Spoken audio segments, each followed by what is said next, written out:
Ya, dolar kembali melemah. Padahal kalau kita ingat di bulan lalu, setiap akhir bulan itu akan ada tingkat permintaan terhadap dolar. Dan tentunya itu akan mengangkat US dollar untuk menguat. Tapi apa yang terjadi tadi malam, kurang lebih kita melihatnya adalah kelanjutan dari pola pelemahan. Dan itu pun terjadi berarti pasca FOMC. Nah, ini yang menjadi kendala. Kalau ternyata FOMC memberikan beban terhadap US dollar, of course, tingkat permintaan US dollar untuk di akhir bulan biasanya agak relatif terbatas. Bisa saja terjadi hari ini di tanggal 30 Juli 2021.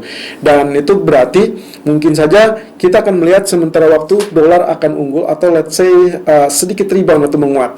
Nah, tapi tinggal permasalahannya nanti malam data ekonomi yang akan dirilis terkait dengan core PCE. Ini adalah salah satu indikator untuk menentukan inflasi yang sangat disukai oleh Fed daripada CPI, ya. Nah, lalu kemudian ada lagi data Michigan Consumer Sentiment Index yang diperkirakan tidak banyak berubah di 80,8. Nah, terkait dengan data GDP kemarin, kita mendapati yang mengejutkan karena dia ternyata dirilis kembali di bawah ekspektasi. Ya, kalau misalkan dilihat dari ekspektasinya 8,5%, ternyata dirilis 6,5%. Padahal di periode sebelumnya 6,4%. Nah, ini sebetulnya salah satu indikasi yang menunjukkan mungkin saja varian Delta dari COVID-19 ini sudah mulai berimbas dan menggerogoti proses pemulihan di AS. Jadi mungkin saja ini akan menjadi salah satu penguat kenapa Fed tidak tergesa-gesa, tidak terburu-buru untuk memperketat kebijakan moneternya. Nah, tentunya ini akan menjadi salah satu yang cukup menarik juga, karena di akhir bulan, di akhir pekan, lalu kita minggu depan baru kita akan berhadapan dengan NFP atau non-farm payroll. Berarti 2 minggu ini atau kurang di akhir pekan ini plus 1 minggu ke depan, ada kemungkinan kita tetap disuguhkan dengan volatility yang sangat besar. Jadi harap berhati-hati, terutama untuk malam ini dengan Chicago PMI, kemudian personal spending, personal income, dan juga core PCE. Nah, sementara untuk posisi teknikalnya sendiri, kita mendapatkan pola kenaikan yang sangat fantastis, sudah menembus zona 1824, 1825. Tapi, yang menjadi catatan untuk saya adalah 1831, 1834. Kalau Anda ingat di tanggal 15 Juli yang lalu, itu sempat terhenti di 1833,90, kemudian esok harinya dia tergelincir hanya dari 1831 langsung terjun sampai zona 1800. Nah, apakah itu akan kembali terjadi atau tidak? Yang jelas, secara pribadi saya melihat ini adalah teknikalnya bullish, tapi kalau misalkan secara area, kita harus tetap berhati-hati. Saya akan menghindari zona buy di dekat area 1830 ataupun 1834, kecuali terpaksa atau kita sebutnya dengan power boost yang cukup meyakinkan dan 1834 berhasil ditembus. Dan kita di sini akan menggunakan Fibonacci retracement. Kita lihat technical view untuk kali ini 30 Juli 2021. Irfan untuk Agrodana. Technical Outlook 30 Juli 2021 jam 11:33 waktu Indonesia bagian Barat. Outlook dari DXY yang ternyata mirip dengan apa yang sempat kita perkirakan, yaitu terkait di grafik 4 muncul adanya head and shoulder. Kita coba lihat. Ini bagian left, ini bagian head, dan ini bagian right shoulder. Jadi tidak selalu berada dalam garis lurus, bisa saja seperti pola seperti ini.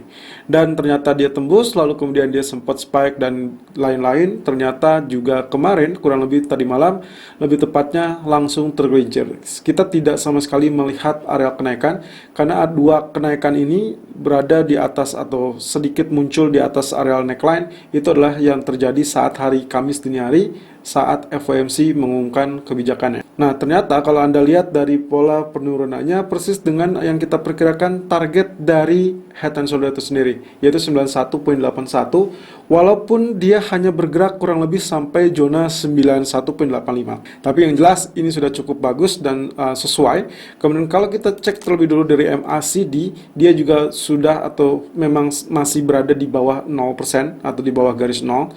Kita sebutnya ini masih strong bearish, ya. Tapi yang jelas kalau misalkan dilihat targeting sudah selesai, ya head and shoulder kita definisikan sudah beres. Artinya kita tidak bisa memperkirakan lagi terhadap penurunan terkait dengan head and shoulder. Bisa saja penurunan dengan pola yang lain. Jadi ini saya hapus karena sudah selesai.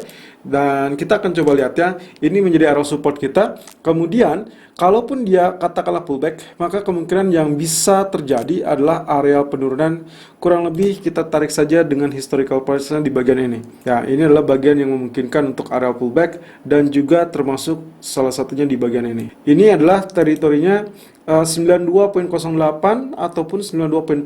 Jadi ada kemungkinan potensi resisten 1 92.08 dan resisten kedua 92.40. Apakah dia akan muncul sampai area resisten kedua? Who knows, dengan data yang mungkin saja cukup bagus atau cukup kuat, maka kemungkinan ini bisa didorong. Tapi kalau tidak, ternyata dia bisa saja tertahan di 9208, kemudian dia kembali tersungkur. Sampai mana? Ya, kita tinggal tarik saja historinya kurang lebih seperti ini. Nah, ini adalah teritori terbaru untuk support berikutnya. Kalau ternyata support yang sempat kita perkirakan 91.81 itu berhasil tembus kembali. Nah, terkait dengan kondisi dari daily chart, ya saya tahu ini adalah akhir bulan, di mana akhir bulan biasanya terjadi penguatan US dollar, ya, karena tingkat permintaan terhadap US dollar fisik, dan itu adalah terkait dengan transaksi perdagangan. Kendalanya, hari Kamis kita baru saja mendapatkan keputusan dari Fed yang mengatakan mereka tidak tergesa-gesa untuk menaikkan suku bunga. Kemudian tadi malam data GDP juga relatif lemah, jadi kemungkinan potensi itu tidak akan terjadi untuk hari ini. Well, of course, semuanya tergantung dari malam hari data ekonomi, tapi perkiraan pun tidak terlampau fantastis. Nah, kalau kita lihat dari MACD-nya, daily chart-nya sendiri masih cukup kuat untuk mulai penurunan, walaupun kalau kita lihat MACD masih berada di atas zero lines, ya. Ini zero lines-nya, ini masih berada di atas. Jadi sebetulnya sinyal pelemahan atau sinyal pelemahan dolar, tapi yang relatif medium, ya. Ya, beberapa waktu silam kita sempat berharap bahwa ini adalah tembus dari neckline sehingga double bottom betul-betul confirmed. Ternyata apa yang terjadi sangat-sangat menegangkan karena candlestick sampai detik ini masih cukup panjang. Artinya sudah menjadi kepastian atau salah satu kepastian bahwasanya ini akan terjadi bearish engulfing atau ditutup dengan bearish engulfing. Berarti pola penurunan masih akan berlanjut di minggu depan karena ini baru sinyalmen, ya. Nah, di sisi lain US Treasury Yield ternyata menunjukkan hal yang sedikit berbeda di grafik weekly chart. Kalau Anda perhatikan candlestick-nya yang minggu lalu berada dengan doji candle berupa hammer, maka seharusnya minggu ini ditutup dengan bullish. Tapi apa yang terjadi? Sampai saat ini dia masih sedikit berada di bawah. Artinya pola doji candle sebelumnya itu bisa digagalkan, terutama kalau misalkan dia ditutup di bawah closing yang kemarin. Apalagi kalau kita lihat dari MACD pun ini hampir sama dengan apa yang terjadi di dolar, dan juga histogram sudah sangat kuat. Sementara kalau kita lihat dari grafik daily chart, tentunya ini memberikan isyarat bahwasannya kemungkinan potensi penurunan baru akan terjadi nanti malam. Ya, karena kalau misalkan lihat kemarin efek dari FOMC tidak terlalu menggigit, dia justru rebound, ya. Jadi kita masih bisa melihat ini harusnya morning start, jadi dia bisa bullish, tapi lagi-lagi bisa digagalkan kalau ternyata malam ini turun di bawah level low 29 Juli di 1.2710. Technical view 30 Juli 2021, gold di jam 11:40 waktu Indonesia Barat, high 1831.00 dan low 1826.50, running price 1827.20. Oke, selamat untuk Anda yang berhasil memanfaatkan rally yang sangat fantastis, ya. Unexpected ternyata berhasil tembus zona 1825, 1824. Nah, sekarang yang menjadi pertanyaan, apakah memori masa lampau akan terulang kembali apa tidak? Kita lihat di sini. Kalau misalkan Anda arahkan kursor di tanggal, ini adalah tanggal 15 Juli dengan area tertinggi 1833.90. Kita lihat kemarin area tertinggi tercapai 1832.40. Artinya di zona 1831 sampai 1833 ini memang cukup krusial.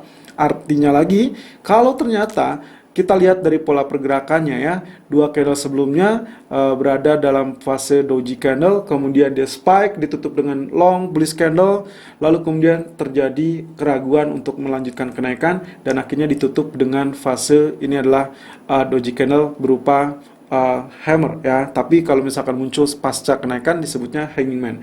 Nah, sekarang kita lihat di sini doji candle, kemudian sinyalmen, lalu kemudian long bullish candle. Nah, apakah dia memang akan terjadi seperti ini? Artinya lagi, berarti kalau misalkan malam ini ditutup dengan shooting star, maka di hari Senin akan terjadi koreksi ataupun penurunan. Jadi Untuk sementara waktu, kalau misalkan dilihat dari candlestick, hari ini seharusnya terjadi bullish. Tapi kecurigaan tetap harus waspadai dengan pola ataupun areal kenaikan resisten di 1831 sampai 1834. Kemudian MA200 berada di 1821.10, which is good.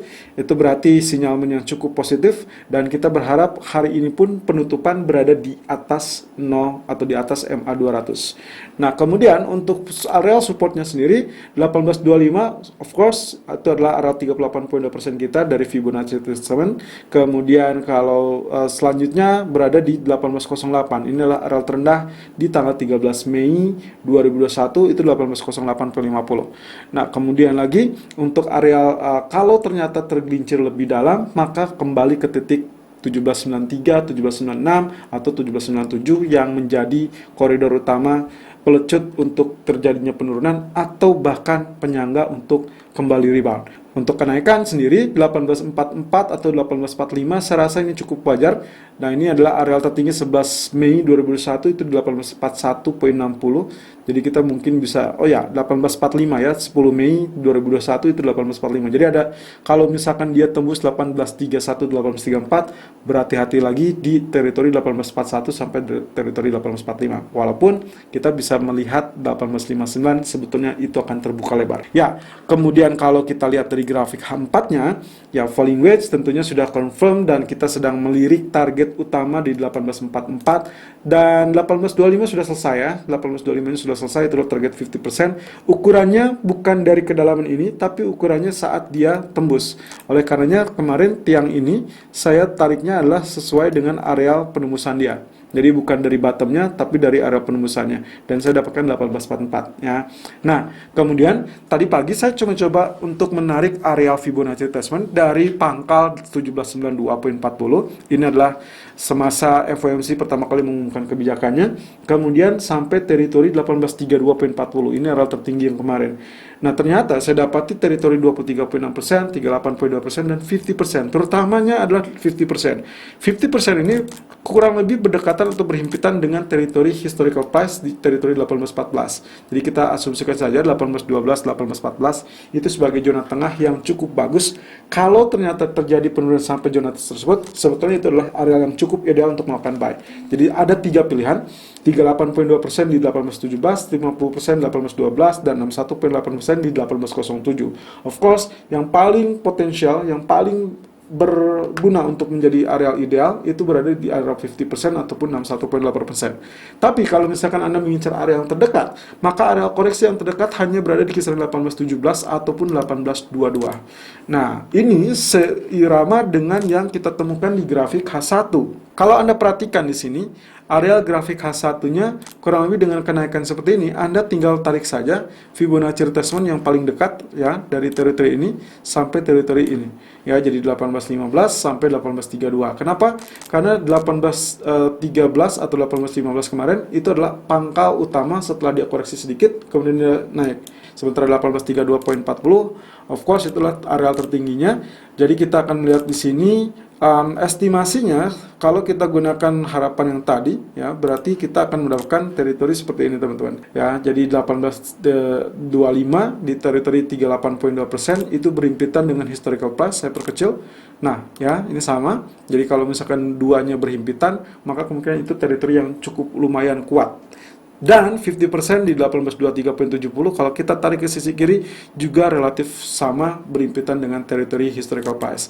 Jadi pilihannya kali ini saya memberikan rekomendasi untuk melakukan buy on dip atau buy on weakness atau buy on correction di teritori 1822.20 ataupun 1824.50. Saya mengambil teritori di antara 50% dan 38.2%. Dan TP pertama tidak terlalu jauh 1828.50 atau mungkin Anda turunkan di 1827 atau 1828.00 dan TP keduanya ekspektasi saya adalah 1834. Artinya kita akan melihat zona tertinggi di bulan 15 atau di tanggal 15 Juli itu bisa disentuh atau minimal di retest ya.